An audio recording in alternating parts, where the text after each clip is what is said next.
January 15, 2025. Sa ngayon po ay mayroong tatlong sama ng panahon sa labas ng ating area of responsibility sa karagatan, sa silangan at kanluran po ng ating bansa na tinawag po ito na Invest 93W, 94W at Invest 95W. Ang salitang Invest ng Joint Typhoon Warning Center ay RPA po dito sa atin. Pero ang magandang balita naman, ang dalawang nasa silangan natin ay hindi naman po nakitaan na lalakas bilang bagyo. Posibleng malusaw rin po yan between 2 to 3 days. Ang sama ng panahon naman na nasa kanluran na naging mahinang bagyo ni LPA na ngayon ay papalayo na po yan dito sa atin. At sa atin pong long range forecast, consistent pa rin naman po na walang bagyo na namamataan na tatawid po dito sa ating kalupaan hanggang po sa susunod na 2 linggo. Maliban sa pamumuo ng mga low pressure areas ay wala naman pong bagyo.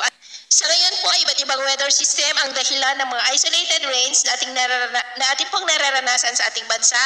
Ang hanging amihan ay nakakaapekto po sa extreme northern Luzon at northern part ng northern Luzon, habang ang shear line ay nandyan po ngayon sa northeast ng Cagayan. Easterlies o mainit na hangin ang umiihip sa silangan ng Luzon at Visayas, at meron pong intertropical convergence zone na nag-extend po sa may Mindanao.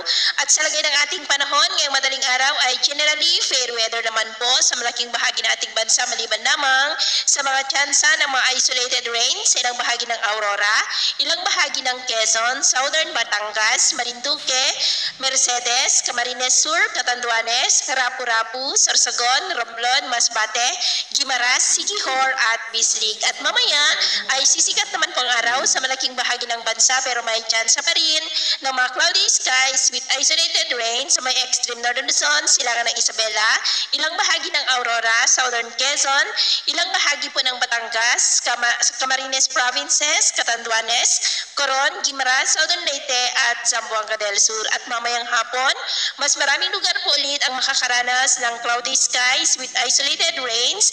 Kaya mag-ingat po tayo dahil posible ang mga banta ng mga pagbaha at pagguho ng lupa, lalo na at posible may kalakasan ng mga pag-ulan sa ilang bahagi mamayang hapon po. At sa atin naman pong mga baybayin, wala naman po tayong nakataas na gale warning signals, pero iba yung pag-ingat lamang po kung papalaot tayo para mas makaiwas sa mga sakuna.